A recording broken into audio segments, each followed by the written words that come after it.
Namaskaram. We are starting the background story. One of them is Mahabharatam. We said already that there are 18 main volumes called Parvas. And we are on the first, which contains the story we got into so far, and it goes further that they grow into youth, and both Pandavas and Kauravas, and there was an ill-conceived proposal for a game of dice from the Kauravas, and the Pandava elder Yudhishthira, he on principle he doesn't refuse an invitation for a game of dice, which has a disastrous end that the Pandavas were sent to forest. And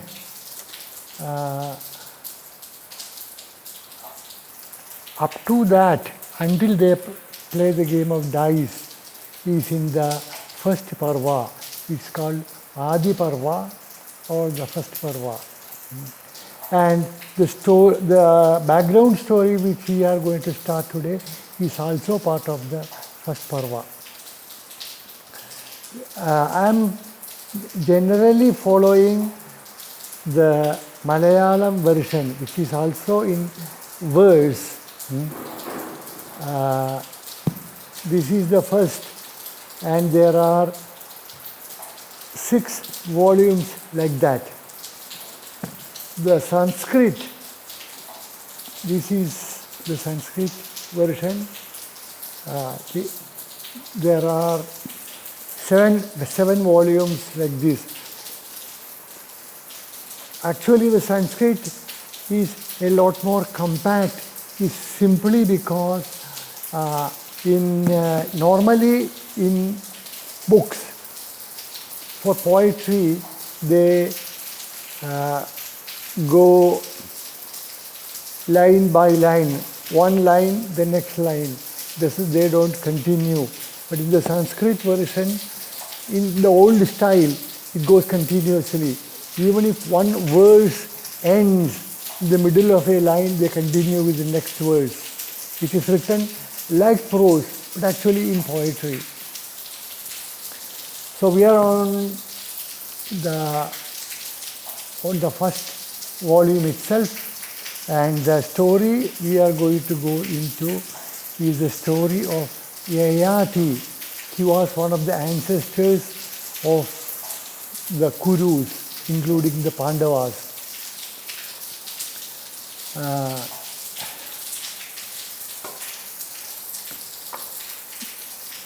Before the story of Yayati starts, there is a small incident which we have to start with,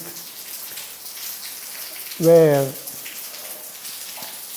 in heaven the gods and their enemies, the asuras, the demons we could say, they are always in conflict, always they are opposed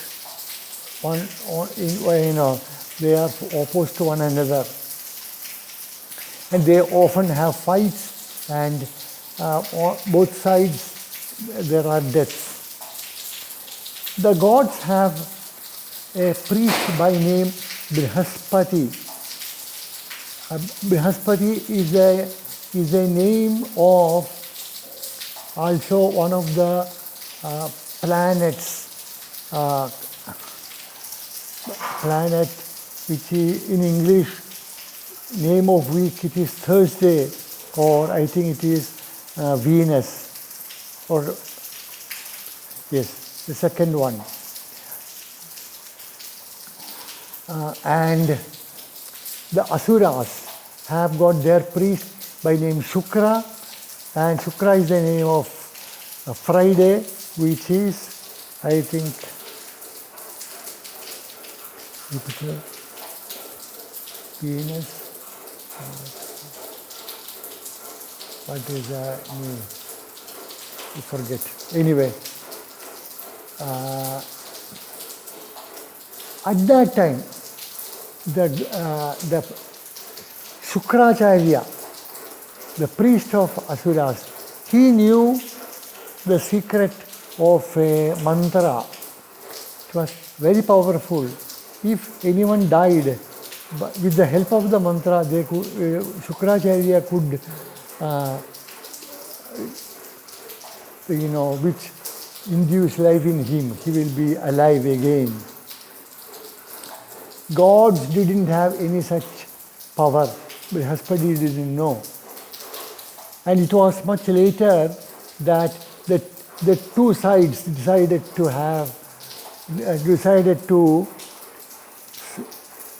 produce what is called the nectar, Amrit, which is the potent medicine or whatever it's called. By taking what? So, the dead will come alive. That was Amrit. And before it was discovered, Shukracharya had this power with him and Brihaspati didn't. So, on the God side, people were dying and there was no rejuvenation. But the Asuras, the dead were rejuvenated, so their strength didn't decrease. If at all, it went from strength to strength. So the gods were at a disadvantage. So they decided they somehow should get the secret of the, it is called Mrita Sanjeevani. Mrita means dead, Sanjeevani is rejuvenation. And Brihaspati's son by name Kaca undertook the task. He said, I will go to Shukracharya and try to learn by winning by winning his heart, so to say. They were all very happy, and Kaca went to Shukracharya. One day Shukracharya found a young boy, very handsome, very smart, active, coming to him, prostrated before him, and Shukracharya asked, oh, who are you? Why you have come? He said, I am the son of Brihaspati and I have come as your disciple. I want to learn the knowledge you have. And it was customary not to refuse lessons to anyone who comes for it. Imparting knowledge was supposed to be the duty of a teacher. And there are many instances where arch rival was taught. Mahabharata itself, we will come across those. And Shukracharya was pleased with his honest, frank admission that he was a son of Shukracharya's arch rival. And Shukracharya started teaching him and he was learning very fast. Meanwhile, Shukracharya had a daughter by name Devayani. It's a common name in ancient times among Hindus. And in leisure time, free time, Shukracharya used to go to Devayani and used to play with her. Both were of the more or less same age. He would sing beautiful songs to her. He will dance. He will show magic, all sorts of things. And he had the skill to please people very easily with his skills. And Devayani soon became enamored, fell in love with Kaca. And one day, the one duty of Kaca was to take the cattle of Shukracharya to forest, leave them to maize, and bring them back in the evening. One day, the Asuras became suspicious. They stopped him and asked him, "Who are you?" And he frankly said, "I am Kaca, the son of Brihaspati." And they were not pleased with that because they were scared Shukracharya knowingly or unwittingly will teach him the Mrta Sanjeevani.